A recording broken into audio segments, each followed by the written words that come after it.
Hello, everyone, and welcome back to the Yogi Minimalist Fit Enthusiast, or if you're listening to the podcast, gettingmymojoback.com. Today's discussion, I would like to talk about enabling. Dun, dun, dun, dun. We're all guilty of it, right? And obviously it depends on the nature of the situation. But it is a natural thing that we enable those, especially enabling those we love. However, understand how detrimental it can be for someone else who is on the other end. A perfect example is, when you're dating someone and things get a little rocky. You talk to a friend or a colleague about it, and then they tell you, oh, give it time. Now, yes, give or take someone else's advice. However, we can't, on the other end, we can't expect that things will change because we're giving it time. That can cause more harm than anything. So someone is in a abusive relationship and it's the beginning stages, all the red flags are there, but they're still trying to figure this person out. And then a colleague or a friend says, oh, give it time. No, no, no. Actually listen to what the person is saying. Listen to them. Now, because you may not experience that, or you may not know the whole extent of the story or the situation at hand, don't say to someone who is experiencing something that's possibly traumatic, don't say to them, give it time, or things will be all right. Let's not do that. If it's someone that's, say, like a friend, and they're experiencing someone who is narcissistic. And let's say that friend knows the situation a little bit, but they're in a whole different type of dynamic with the narcissist. And someone says, oh, that's just how he is. No, let's stop saying things like that. Now, we can't expect that we'll all have the answers, or maybe it feels uncomfortable to a certain extent because someone is bringing something that can be quite alarming. But let's not dismiss it or cover it up. I had to learn that several different times in my life, and as hard as it was to hear that, I learned that, maybe you're not the person I need to talk to about this, because you're not really listening. Something that comes into my head as of recently, and this is the reason why I'm discussing these things too. Social media will remind you of those days and those times. So sometimes those feelings will come up, even if you've moved on from it.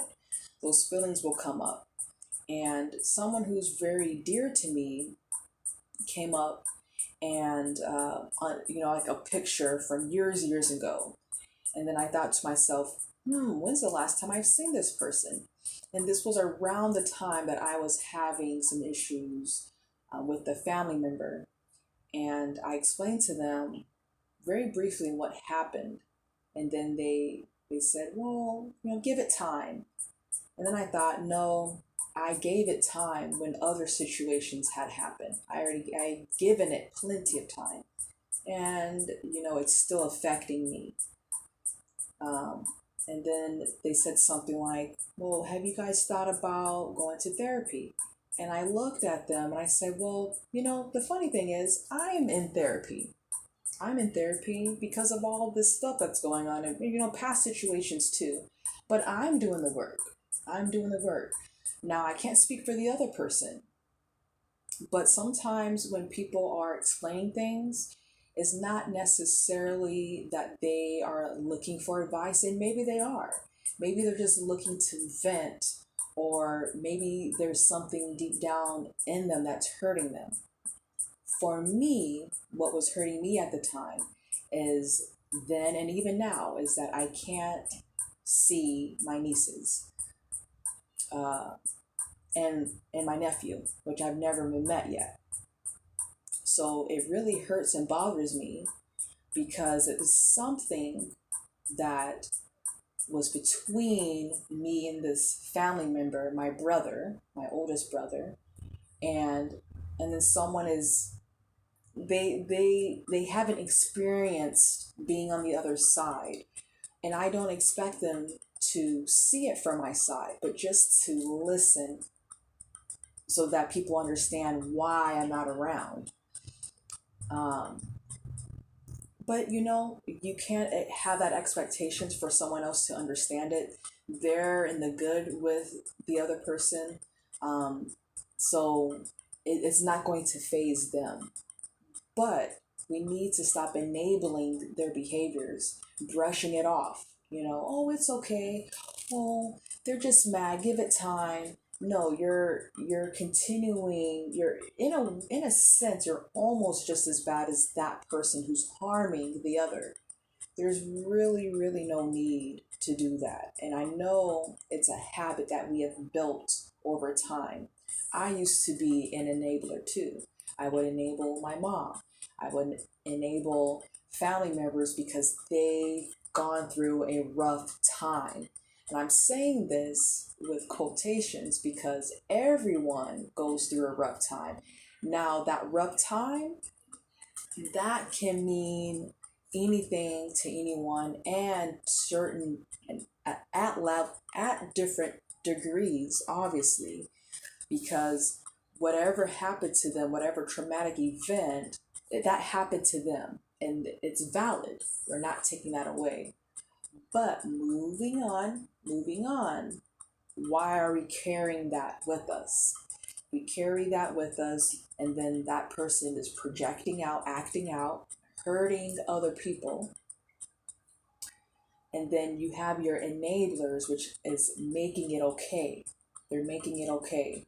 So then, for the person who is receiving, the bad, now they're receiving the bad from not just the person that's harming them, but their people around them, their enablers. It's kind of like they have, the enablers kind of put this person on the pedestal, and the person on the pedestal is throwing all these things out, but the enablers is underneath and carrying them up, and they can't see that the person is throwing rocks and stones at the people that they feel threatened by. So it really hurts too, because once you have experienced that, you see it all the time. You see it everywhere. You become very sensitive to those types of situations, regardless if people are being abused or not. You see people projecting. You see their enablers doing certain things and basically making it okay, or excusing their behavior and dismissing the other person's feelings. That needs to stop. Like I said, it can be very detrimental, because I know for me, when I was receiving that, and not just from the person that I saw the photos from years ago, thanks to Facebook and Instagram with reminders, but also it makes the dynamic really, really weird. It's already weird. It's already awkward. But then, because of those things happening, you stay away. You stay away. You don't want to be around not just the person, but you don't want to be around the people who are making their behavior okay, because they're going to keep adding those excuses. Now, on the other end, because I used to do it too, Like, oh, he's had a rough life, or my mom's had a rough life, or, making it okay. Oh, they're just like that. Come on, they didn't mean it. Like saying stuff like that, we hear it a lot, but again, it makes us feel some type of way, like we're being ignored, like you're not listening. And then stuff is just being brushed under the rug because the enablers, they're getting some type of benefit. They're not being harmed, so they move on and carry on with their lives. But it comes a point in time when you you kind of get sick and tired of that happening. It's like I'm used to being there for others and listening to others. And like I said, I admit that I would be enabling. I've enabled even previous boyfriends. I've enabled, like I said, family members, so, or a friend, a dear friend, because it's like you don't you don't want other people to view them badly, or you maybe in the back of your mind, maybe you're feeling that they're being misunderstood, but you're not really taking into account the person that's being mistreated, that is being ignored. That needs to stop. So this video is for those of us who may not realize it. Other people may see red flags. You may not see those red flags, but at least have an open mind, at least listen, and instead of enabling, when someone is explaining something to you, maybe you can say to them back, I'm sorry that you experienced that. Even if that person hasn't treated you like that, and you tell them, well, they haven't done that to me, I'm sorry that they did that to you. But don't dismiss that person's feelings. You can try to relate to them and try to make sense of it, asking questions, but don't automatically dismiss someone because you are not experiencing it. That goes for a lot of the things that's going on in the world now.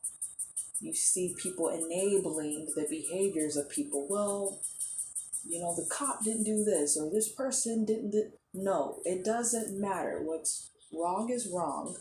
Stop dismissing it. Learn to listen and understand what the other person's going through. And if you fail to understand, or you fail to put yourself in that person's shoes, then you have to really think to yourself, what if? What if you were that person's shoes? What if you experienced that? What if you saw the situation? Because anything's possible. So people are saying things, and they're not making these things up. They're not, creating this fantasy animation wonderland. No, no. These things that people are expressing to you, and maybe they're thinking you're a good friend, a confidant that they can trust. They're expressing this too because something is wrong. So learn to listen a little bit more. Be a little bit more compassionate to the other person. Now, this can be really hard to do, and I feel that if it is hard to do, to me, it means that you're lacking compassion within yourself. And that's one of the reasons why I love, love, love going into self-love. Now, self-love, it does not mean you're better than everyone, you're arrogant, and you have all the confidence in the world. No, it does not mean that. What it means to me is that you're doing what it takes to take care of yourself. You're in tune with yourself. You know what your body needs. You know what your mind needs. You know what your soul needs. At the present moment, you are catering to yourself so that you can take care of whatever your body or whatever you feel that you need. For example, me starting this channel and me doing this video right now, this is a part of my self-care. There are situations that happened many, many, many years ago, and I didn't feel ready to express those feelings or those thoughts. And now that I am ready, I'm really hoping that me going through my self-care journey, my self-love, self-improvement, self-reflection, I'm really hoping that this resonates with someone that may be going through something similar. So again, that's what today's video is all about. Learning to not enable, but reflecting on it. Like, do I enable? Is it for the good? Is it bad? Because, we want to represent our people the best that we can. But we need to be a little bit more honest. We need to be a little bit more compassionate. And it all begins with yourself. So for your homework for today, think about those situations or those people where you felt that you've enabled them, or maybe you were in a situation where you felt that you were dismissed because somebody was enabling another. So just reflect on it and think about how you've gotten out of that, or ways you can get away from enabling if you are the enabler. So I really hope that you enjoyed today's discussion on ending enabling, and I will see you on the next video. Bye.